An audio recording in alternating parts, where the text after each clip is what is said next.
네, 안녕하세요. 우리 삼성전자 주주 여러분 반갑습니다. 주식황금손 차승원 인사드립니다. 영상 촬영하는 오늘은요 7월 12일 일요일 3시가 막 넘어선 상황에서 영상 촬영 중에 있습니다. 일단은 아마 보신 분들도 있으실 수가 있을 것 같은데요. 어떤 내용이 나왔죠? 이란 쪽에서 또 노이즈가 생기기는 했습니다. 그죠? 우리 이란 혁명수비대가 호르무즈 해협을 추가 공제할 때까지는 폐쇄한다 라는 언급이 나왔고요. 실제로 이제 이에 따라 미국이 이란을 향해서 추가 공습을 진행했다 라는 속보들이 나오고 있습니다. 그래서 보신 분들 중에서 혹여나 걱정하시는 분들이 있으실 것 같아서 만약 중동에서의 노이즈가 내일 당장 월요일 주가에 어떻게 반영이 될까요? 플러스 다음 주 삼성전자 주가 어떻게 될지 이 부분도 살펴보도록 할 거고, 오늘 영상 진짜 준비한 게 많거든요. 말씀드리고 싶은 내용이 되게 많은데 그동안 특히나 우리 주주분들께 큰 스트레스를 만들었던 레버리지 ETF에 따른 우리 정부 차원에서의 언급도 있었고, 그리고 이번 주 삼성전자를 비롯한 전반적인 주식시장의 방향성을 결정해줄 빅 이벤트가 있습니다. 뭐죠? 돌아오는 이번 주 현지 시각 기준 7월 14일과 7월 15일에 차례차례 K지수가 발표가 됩니다. 그래서 사실 지수가 어떻게 나오느냐에 따라서 증시의 방향성을 결정지을 수밖에 없다라고 좀 설명을 드리는데, 이 양대 지수가 어떻게 발표될지 그리고 발표에 따라서 주가 어떻게 움직일지도 한번 같이 공부해보는 시간 가져볼 건데, 일단 설명드리기 전에 앞서서 결론부터 간단하게 설명드려보자면 좋을 겁니다. 일단 위험한 고비는 넘겼다라고 생각을 합니다. 이 구간에서 60선을 완전히 이탈해버린다 라고 했을 때는 이 중기 추세선이 위협받는 정말 아찔했던 상황을 연출시킬 수도 있다라고 봤는데, 이탈을 하지는 않았죠. 비단 삼성전자도 마찬가지고 코스피 증시 자체도 보게 되면 어때요? 일단은 아슬아슬하게 걸쳐져 있는 상황이기는 합니다. 그래서 우리의 운명을 결정질 최대 변수는 이번 주 돌아오는 14일과 15일에 CPI와 PPI 지수가 결정을 지어줄 거다라고 좀 설명을 드려보도록 하겠습니다. 그러면 요거를 기다리는 우리들은 어떠한 대응을 하면 되나요? 이 부분 영상 통해서도 정확히 설명드려보도록 할 테니까 오늘 영상 반드시 끝까지 시청해 주시고요. 그래서 바쁘신 만큼 바로 시작해 보려고 합니다. 그래서 본격적인 영상 시작 전에 이 구독과 좋아요, 댓글로는 어떤 거요?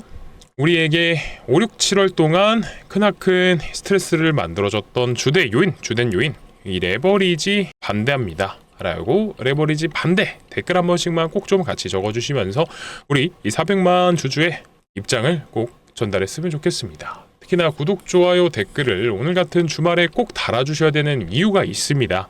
유튜브에서 아시겠지만 이 알고리즘이라는 게 있어요. 다른 삼성전자 주주분들이 주말에 삼성전자 내일 어떻게 될까 하고 들어왔다가 유튜브 다른 영상들 보면 뭐라 그러죠?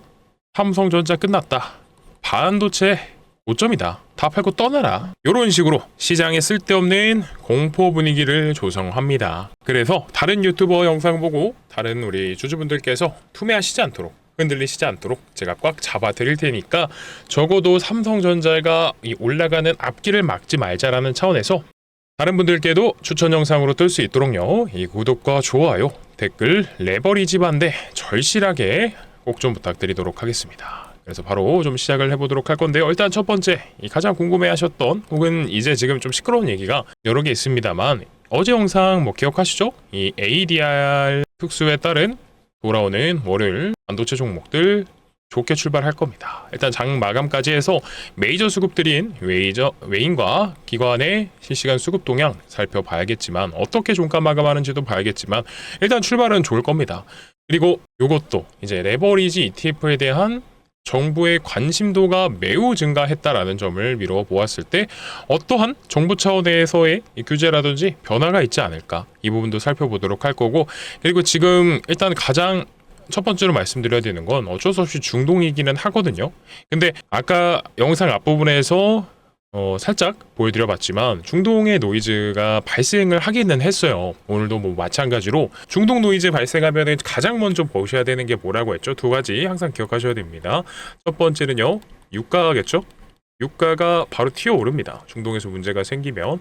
두 번째, 그리고 나스닥 선물을 보시면 답이 나오거든요. 죄송해요. 보통 근데 유가가 올라가면 노이즈가 생기면 나스닥은 빠지죠. 근데 요거를 주말에는 못 보잖아요 라고 하시는 분들 계셔서 우리가 이 심리를 보실 수 있는, 시장 참여자들의 주말간의 심리를 볼 수 있는 이 위켄드 오일이라는 게 있습니다. 실제로 요거 거래도 되는 거기도 하고 베팅하는 주체들도 있어요. 근데 여기서 보시게 되면은, 자, 요거는 주말 동안 오일을 거래한다라고 했을 때 시장 참여자들이 얼마나 상승에 베팅을 하느냐, 이 부분인데, 실제로 지금 유가가 2.4%가량 좀 튀어 오르기는 했습니다.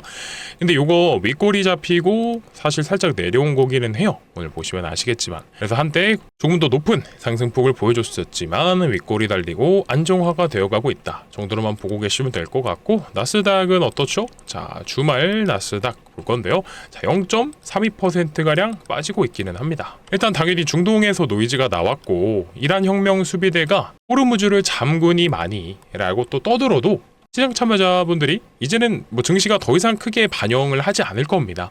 우리들에도 마찬가지고요. 그래서 별거가 아님을 아시는 분들이 계시면 다행이고, 혹여나 모르시는 분들이나 걱정하시는 분들이 계시고, 그리고 오늘 이러이러한 내용들이 나왔습니다 라고 설명을 드려야 되기 때문에 언급드린 점 이해해 주셨으면 좋겠고요. 그리고 이 자리를 빌어서 다시 한 번 더 설명드리지만 중동 쪽의 노이즈가 반복적으로 나올 겁니다. 이거는 제가 자신 있게 말씀드릴 수 있어요. 완전한 종전에 대한 합의가 이뤄지고 미군이 철수하고 이란이 재건에 시작된다라는 내용이 완벽하게 도출이 되기 전까지는 반복적으로 나올 거예요. 그리고 이번 올해 11월에 미국에서 있을 중간 선거가 끝나기 전까지는 이란 입장에서 사실 트럼프의 정치 입장상 요거 써먹을 가능성이 매우 높거든요. 그렇다 보니까 노이즈가 계속해서 나올 수 있습니다만, 결론부터 말씀드릴게요. 우리 반도체 종목들 플러스 증시의 방향이 꺾일 만한 그 정도 내용은 나오지 않습니다. 어마무시하게 확전이 된다, 미국이 이란에 실제로 지상군을 투입하고 총력전에 돌입한다 라는 정도의 뉴스 소스가 아니면 증시의 방향을 바꾸기가 매우 어렵기 때문에 중동 쪽은 앞으로도 계속 나오는 거 인지하시고요. 걱정하실 필요 없다라는 점 다시 한 번 더 설명드릴게요. 자, 이해되신 분들은 구독과 좋아요, 댓글로는 레버리지 반대라고 좀 부탁드립니다. 자, 레버리지 반대를 제가 외치는 이유가 뭐냐, 뭐 주주분들은 사실 다 아실 거라고 생각합니다. 요때 5월 달서부터였던 것 같아요. 5월 초에서부터 노조에 대한 문제가 완벽히 해결되고 이제 드디어 올라가나 싶더니 5월 27일 날 뭐가 생기죠? 요때 레버리지 ETF가 상장이 됩니다. 되고 나서 어때요? 자, 변동성을 또 어마무시하게 만들어내죠. 심지어 반도체를 보유하고 계시는 분들께도 그리 반가운 게 아닌데, 이 레버리지 ETF가 반도체를 안 보유하신 분들에게는 더 꼴배기가 싫은 상품이 돼버렸어요. 왜요? 그 이유는 뭐 다들 아시겠지만 간단히 설명드려 보자면, 이 레버리지 ETF가 상장되고 나서 증시의 변동성을 크게 만들었던 이유, 올라갈 때는 더 강하게 올라가기도 하지만 내려갈 때는 더 강하게 빼버리죠. 거기다가 증시의 거래 대금이 한 40조 터졌다라고 하면 레버리지가 하루에 차지하는 비중이 8조에서 한 10조 정도가 되더라고요, 평균적으로. 그러면 거의 20%에서 25%의 거래 대금이 삼성전자, 하이닉스 레버리지 ETF로 쏠렸다라는 건데, 그러니까 다른 섹터를 보유하고 계신 주주분들께서는 소외감을 들게끔 하고 증시가 오히려 더 빠지는 상황을 연출시켰던 겁니다. 그래서 요거 저는 삼성전자랑 뭐 닉스만 있는데요, 상관없어요. 있어도 없어도. 이렇게 생각하시면 안 되는 게, 증시가 건강하게 올라가지 못합니다. 수급이 꼬여버리는 상황이 만들어졌기 때문에 요 구간에서 이렇게 위아래로 흔들어 댔던 거거든요. 근데 이 부분을 이제는 정부 차원에서도 인지를 하고들 계시는 것 같아요. 자, 이런 기사가 나왔죠. 우리 레버리지 ETF 시장 상황 점검 회의에서 면밀히 살펴보도록 하겠습니다 라고 언급을 주셨던 부분이 누구냐면, 우리 김용범 청와대 정책실장님께서 직접 언급을 주셨죠. 지금 시장에서 코스피가 반복적인 급등락을 하는 이유가 다른 종목 레버리지 ETF라고 하면 이게 처음 도입된 제도인 것도 맞긴 하니까 보완이 필요한 경우에는 시장 상황 점검 회의에서 다뤄보도록 하겠다라고 언급을 주셨고, 그래서 관련 이 부서들인 재정경제부, 금융위, 한국은행 하는 금감원에서 이 문제를 면밀히 살펴보고 고민 중이다라고 언급을 주신 거예요. 물론 해결이 어떻게 된다라고 나온 거는 없기는 합니다만, 현 상황에서 중요한 건 정부에서 직접적인 개입이든 간접적인 개입이든 간에 현 상황을 인지했다라는 게 굉장히 좋은 겁니다. 그래서 사실 생각해보면 금요일 시장 잠깐 보면요. 자, 이 800까지가 올라가고 92까지가 빠졌거든요. 4년 만의 일이라고 합니다. 증시의 전반적인 종목들이 올라가는 이유가 올라갔던 일이 4년 만에라고 해요. 800까지 이상의 종목의 가지수가 올라간 날이요. 왜 그런 거죠? 정부 차원에서 현 상황을 개입하여서 좀 해결해 주지 않을까라는 기대감에 전방위적인 증시의 자금이 확산되는 날이 우리 바로 금요일이었던 겁니다. 자, 여기까지 이해되신 분들은 구독과 좋아요, 댓글로 반대 꼭 좀 적어주시고요.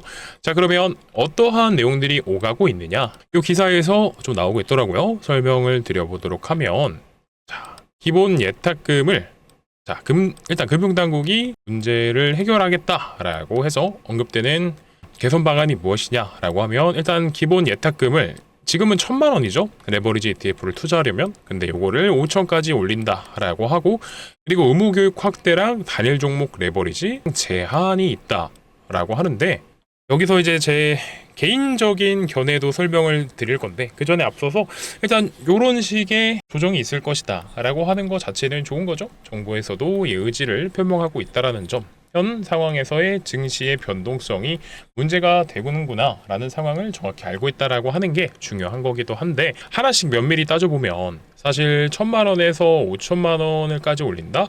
좋은 것 같기도 한데 어떤 면에서는 안 좋아 보여요. 왜냐면 1,000에서 5천까지 올리면 불편해하시는 사람들이, 그러니까 접근성이 떨어지는 주체가 딱 정해지거든요. 개인 투자자분들입니다. 외인과 기관의 놀이터가 될 수 있지 않을까, 이런 부분도 조금 조심스럽게 접근을 해봐야 되는 거고, 그리고 의무교육이 확대, 사실 요거는 의미 없다라고 생각을 하고요. 근데 요거는 조금 필요하다라고 봐요. 신규 상장을 제한하는 게 아니라 오히려 역설적으로 신규 상장을 진행해야 됩니다. 그러니까 예를 들면은 이건 뭔가 TMI가 될 수 있을 것 같은데, 알아두시면 자 무조건 좋은 거니까 집중 좀 해주세요. 지금 문제가 되는 게 삼성 하이닉스 단일 종목, 그러니까 얘네 반도체에만 레버리지 ETF를 상장시키다 보니까 여기에만 수급이 쏠리는 상황이 심각해졌던 거거든요. 그러니까 반대로 생각을 해보면 코스피 시총상위 종목들 있죠. 마치 이제 미국 증시처럼. 그러니까 할 거면 전방위적인 증시에 자금 순환을 시키려면 삼성, 전기, 현대차, 그리고 어떤 거요? 물산, LG엔솔, KB금융, 삼성바이오로직스 등등 개별 종목도 싹 다 시켜야 되는 게 맞다라고 보고, 그리고 코스피는 지수가 코스피 종합지수 말고도 업종 지수가 있는 거 아시죠? 업종 지수를 추종하는 섹터별로 레버 ETF를 상장시키는 것도 방향 중에 하나가 될 수 있다라는 겁니다. 요거 당연히 높으신 분들이나 증시에 참여하시는 우리 똘똘하신 분들이 요거 모르실 수는 없겠죠. 그래서 아마 면밀히 다들 달아보시고 나서 좀 생산성 있는 방향으로 결정이 됐으면 좋겠는 개인적인 바람입니다. 그래서 잘 생각해보면 레버리지 ETF가 왜 수급이 쏠리고 있는지를 생각해보면 답이 나오는 건데, 여기 조금 아쉬운 상황이긴 합니다. 어쨌든 우리 주주분들의 목소리를 좀 내야 하는 상황이다 라고 생각을 하니까요, 구독과 좋아요, 댓글로는 레버, 반대 이런 거 좀 괜찮지 않을까 부탁 좀 드릴게요. 그리고 이제 다음에 설명드리고 싶었던 거, 그래서 이번 주 주가 어떻게 되나요? 요거에 대해서 설명드릴 겁니다. 일단 이번 주만 딱 놓고 보면 7월 14일과 15일에 차례대로 뭘 발표하냐면 CPI랑 PPI가 발표가 되거든요. 근데 요거는 집중해서 설명드리면, 딥하게 설명드리면 지루하시더라고요. 그래서 간단하게 설명드려보자면, 자, 요거는 소비자 물가지수, 생산자 물가지수잖아요. 근데 이게 어디에 연관이 돼 있는 거죠? 이제 금리를 결정하는 방향성이랄까? 판단하는 지표 중에 하나로서 연준이 굉장히 중요시하게 보는 지표입니다. 근데 이들이 이번에 발표되는 CPI랑 PPI를 보고 나서 굉장히 금리에 대한 부분을 비둘기파적으로 봐줄 수 있는 상황이 연출될 수 있을 것 같거든요. 이게 비단 이들뿐만이 아니라 시장 참여자분들 전부가요. 왜 그러냐? 자, 잘 생각해보면 이번에 발표되는 게 6월짜리죠. 근데 6월과 이 5월 사이에 뭐가 있었나요? 일단 전월에 발표된 건 5월 건데 중간에 이제 MOU가 껴 있었죠. 종전에 대한 이제 MOU가 껴 있었습니다. 그렇다 보니까 이게 체결되고 나자마자 바로 어떤 영향이 끼쳐졌어요? 유가가 수직 하강을 합니다. 근데 이거에 영향을 가장 많이 끼치는 게 유가인데, 그렇다 보니까 지금 상황 잘 생각해보면 반도체든 뭐 주식 어떠한 섹터든지 간에 특히나 반도체가 조정을 크게 받았죠. 삼성전자, 하이닉스도 마찬가지로 20-30% 가량 조정을 받고 증시 자체도 20%에서 30% 이상까지도 하락이 나온 상황에서 맞는 이 발표이다 보니까 요거 일단 우리가 추적하기는 해야 됩니다. 어떻게 발표가 나오는지도 정확히 예상을 하고 또 준비를 해놓고 이 부분에 대해서 당일날 발표 보고 나서 대응 한 번 더 하기로, 죄송해요, 대응하기도 할 거지만 일단 기본적인 시나리오는 요게 잘 나올 거라고 생각하고 가는 게 맞아요. 왜요? 반도체가 조정을 받고 내려간 상황에서 이 지표들이 발표가 잘 나온다라고 했을 때 시장 참여자들의 투심이 완벽히 살아날 수밖에 없는 계기가 저는 요거라고 실제로 진심을 다해서 말씀드리지만 판단합니다. 그렇기 때문에 결국 이번 주 빅 이벤트가 오고 나서 주가는 이런 식으로 방향을 돌려놓을 수 있겠죠. 그러니까 그 전에, 오르기 전에 추가 매수 타점 잡아야 된다라는 거 적극 장려를 할 정도입니다. 저는 진심으로. 근데 중요한 거는 어디서 언제 사나요? 라는 거겠죠? 당장 월요일도 미국 나스닥에 하이닉스가 상장되었던 이력 보게 되면 이 미국 특수로 인해서 프리미엄 붙어서 당장 다음, 우리 내일이죠? 내일 하이닉스가 갭이 뜬 상황에서 출발할 수도 있겠지만 또 장 초반부터 호르무즈가 어쩌고 중동이 어쩌고 하면서 기계적인 외인과 기관에 매도 물량이 쏟아지면서 하방 압력을 줄 수 있거든요. 그렇다라고 해서 증시의 방향성을 바꾸는 게 아니니까 여전히 길게 롱으로 보고 가는 게 맞는데, 가장 중요한 건 그러면 장중에 이 메이저 수급들의 실시간 수급 동향 체크를 해야 되는 거고, 내일 장중에요. 그리고 프로그램을 통해서도 얼마를 사고 팔고 하는지 이 부분까지도 체크를 해보고 나서 추가 매수 타점 잡을 수 있겠죠. 신규 매수도 뭐 얼마든지 가능하다라고 생각을 하고, 그리고 나서 어쨌든 뭐 레버리지 ETF가 완화될 수 있는 이런 시나리오를 가지고 있다라고 하더라도 이게 근본적으로 없어지는 게 아니잖아요. 나는 변동성 싫어요. 이번에 7월 달에 실적 랠리가 잘 나올 거라고 저는 생각하거든요. 그래서 이번에 CPI랑 PPI 보고 나서 방향성 돌려놓고 실적 랠리가 본격적으로 이제 시작되고 발표되면 그때부터는 전고점 충분히 뚫어줄 거라고 생각합니다. 근데 저는 무서워요. 올라갔을 때 매도 좀 해서 차익 실현하고 나서 좀 비중을, 현금 비중 좀 들고 있고 싶긴 합니다. 라고 하시는 분들도 계실 수 있어요. 그래서 어쨌든 간단한 건 뭐냐, 드리고 싶었던 말씀이 뭐냐, 이 영상 시청하시는 선배님들 중에서 혹여나 지금 제가 설명드렸던 부분들이 조금 어렵다거나, 아니 알겠는데 매수랑 매도를 언제 어디서 해야 되는지 아직 감이 잘 안 옵니다 라고 하시는 분들은 화면 상단에 제 개인 번호 올려놨거든요. 010-9630-2563번입니다. 이쪽으로 뭐라 보내주시면 되냐면 간단하게 3 전이라고 두 글자만 남겨주시면 됩니다. 그러면 어떻게요?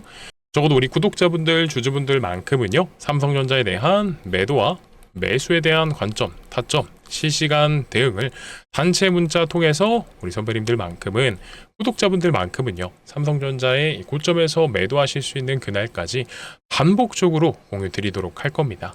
그러니까 오늘 여기까지도 영상 시청하신 우리 선배님들이라고 하면 뭐 아시겠지만 문자 보내시는데 돈이 들지 않습니다.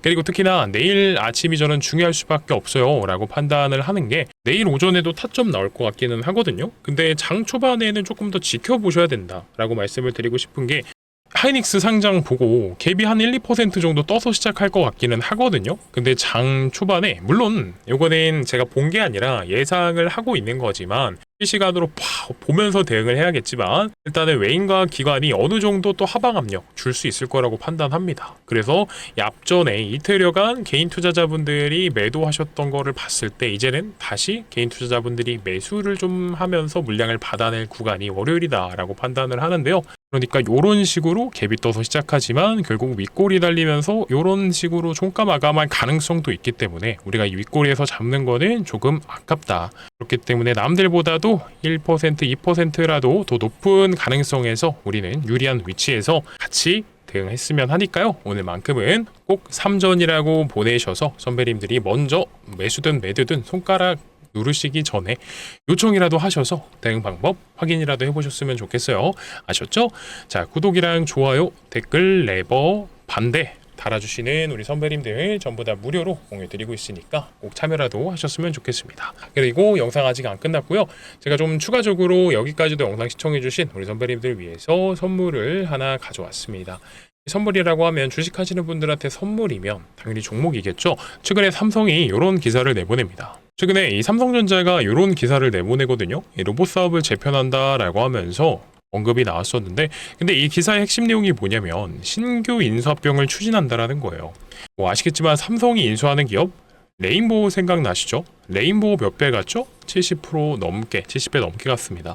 근데 요 정도 가면 물론 좋겠지만 그 정도는 아니라고 하더라도 이번에 삼성이 인수만 한다라고 했을 때 이 가능성이 가장 높은 기업에 대해서 설명드릴 거고요. 인수된다라고 하면 기본적으로 자 우리 10배는 보고 가는 거니까 꼭 끝까지 보셔서 공유 받으세요. 자, 그래서 이 삼성이 인수합병 팀까지 신설하면서 인수합병 하려는 해당 기업에 대해서 설명드려 보도록 할 거고요. 일단 삼성이 얘를 인수하려는 이유를 알려면 앞전에 레인보우의 사례를 보면 답이 나옵니다. 자, 이때가 언제예요? 반도체 사이클이 왔을 때죠. 사이클이 오니까 10만 전자를 외치면서 미친 듯이 올라가지만 사이클이 끝나니 1년도 채 되지 않아서 주가가 반토막이 나버립니다. 그래서 소위 말하는 이런 캐시카우가 있었다라고 하면 삼성의 반도체 사이클이 끝나고 나서 떨어지는 주가도 맞고 매출도 올렸을 거예요. 그래서 결국 삼성은요, 미래 먹거리가 필요하구나 라고 판단을 한 겁니다. 그래서 바로 앞전에 로봇 사업으로 레인보우를 인수한 거고 최근에는 전장까지도 진행을 한 겁니다. 자, 근데 얘네를 매수하세요 라고 하는 게 아니고요. 여기 잘 보세요. 힌트가 나와 있죠. 노태문 삼성전자 사장님이 언급 주셨듯이 이제 올해 M&A는 지속됩니다. 근데 그 중심이 누구냐면 공조랑 전장, 메디컬, 로봇 중에 있다라는 겁니다. 답 나왔네요. 기존에 삼성이 인수를 진행했던 기업들의 리스트를 봤을 때 주력이 누구라고요? 로봇과 전장이라고 했죠. 그러면 이 해당 기업들을 인수하면서 생긴 혹여나 부족한 부분이 있다면 그 부분을 보완해주는 기업이면 삼성 입장에선 인수를 할 수밖에 없다라는 거예요. 그래서 그게 도대체 누구냐면 정답은 라이다라는 겁니다. 보통은 자동차에 들어가는 부품 정도로 알고 계실 텐데 지금은 더 중요해졌습니다. 왜요? 로봇에 들어가는 핵심 부품이자 자율주행에 있어서 사람의 눈의 역할을 해주거든요. 그만큼 중요한 부품이 됐구나라는 걸 알 수 있는데 이번에 이제 로봇 레인보우랑 전장 어때요? 완제품을 만드는 기업들인데 사실 얘네는 라이다를 직접 생산하지 않습니다. 공장에서 납품받아서 최종적으로 조립을 진행합니다. 근데 아까 기사에서 보셔서 아시겠지만 삼성전자가 로봇 사업을 완전히 재편한다라고 했죠. 그래서 이번에 미래 로봇 추진단 산하에 이 레인보우랑 전장을 편입시키면서 이 해당 기업까지 인수한 다음에 어떻게 해요? 삼성전자의 로봇 생태계를 완벽하게 재구축한다라고 한 겁니다. 그래서 이 해당 기업을 인수한다라고 좀 말씀을 드리는 건데요. 이것보다도 더 중요한 건 이 내부적인 요인이 있습니다. 집중해주세요. 이미 해당 기업은 삼성에 납품을 진행하고 있고요. 그리고 삼성 출신의 사내이사가 재직 중에 있고 지분까지도 살펴보면 삼성이 3대 주주입니다. 근데 아시죠? 레인보우도요. 원래는 지분 투자로 시작했다가 대주주가 됐다라는 걸요. 자, 그러면 이미 삼성의 부족한 부분을 납품하면서 메꿔주고 있는 이 해당 기업 역시나 충분히 인수가 될 수밖에 없겠죠. 그러니까 돈 냄새를 맡은 외인과 기관의 수급이 어마무시하게 좋습니다. 아시겠지만 이들이 자 돈이 될 거 아니까 인수가 될 만하니까 미리부터 유리한 위치를 선점하고 있었다라는 거예요. 그래서 제2의 레인보우가 될 만하다라는 겁니다. 삼성이 인수해서 17,000원에서 94만원까지 갔던 것처럼요. 물론 우리 이 정도로 7, 80배 먹으면 진짜 좋기는 한데 이 정도까지는 사실 아니어도 보수적으로 10배거 정도만은 노려보시죠. 왜요? 일단 삼성을 비롯한 빅테크들이요 눈독 들이는 미래 산업인데다가 부족한 부분을 납품하면서 메꿔주는 데다가 이런 좋은 내용들까지 있다라고 하면 자, 가치 투자 관점에서 생각해 봤을 때 메리트까지도 충분합니다. 자, 그러면 우리 선배님들이 뭐 큰돈 들이시지 않아도요. 예를 들어서 한 300만 원 정도로만 들어갔다가 10배거 달성한다.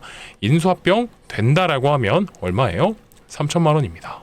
그러니까 우리 올라갈 거 알았으니까 꼭 공유 받으셔서 소액이라도요. 포트에 편입을 시켜보셨으면 좋겠고요. 자, 그러면 공유 받으시는 방법을 또 빠르게 설명드려 보도록 하겠습니다. 화면 상단에 제 개인 번호 남겨놨고요. 010-9630-2563번입니다. 이쪽으로 뭐라고요? 숫자로 자 7이라고만 남겨주시면 황금손이 준비한 인수합병 종목 바로 공유 드릴 거고요. 그리고 이뿐만이 아니라 오늘만큼은 꼭 3전도 같이 보내셔서 우리 삼성전자에 대한 대응 방법까지 전부 다 요청이라도 해보셨으면 좋겠습니다. 그러니까 두 가지 다 꼭 신청하시고요. 해주셨다라고 하면 구독과 좋아요, 댓글, 레버, 반대 한 번씩만 부탁드리고요. 그리고 혹여나 화면 상단에 있는 번호 외우기가 번거롭다라고 하시는 분들이 계셔서 이런 식으로 지금 보고 계시는 영상 설명란에 파란색 링크를 하나 넣어드렸습니다. 그래서 두 가지 중에 하나 마음에 드시는 거 고르셔서요. 둘 중에 마음에 드시는 선택하셔가지고 신청하시면 될 것 같습니다. 자, 눌러주셨다, 보내셨다라고 하면 마지막으로 구독과 좋아요, 댓글, 레버리지, 반대 부탁드리면서 오늘 영상 마무리하도록 하겠습니다. 오늘도 짧지 않은 영상 긴 시간 동안 시청해주셔서 너무나 감사드립니다.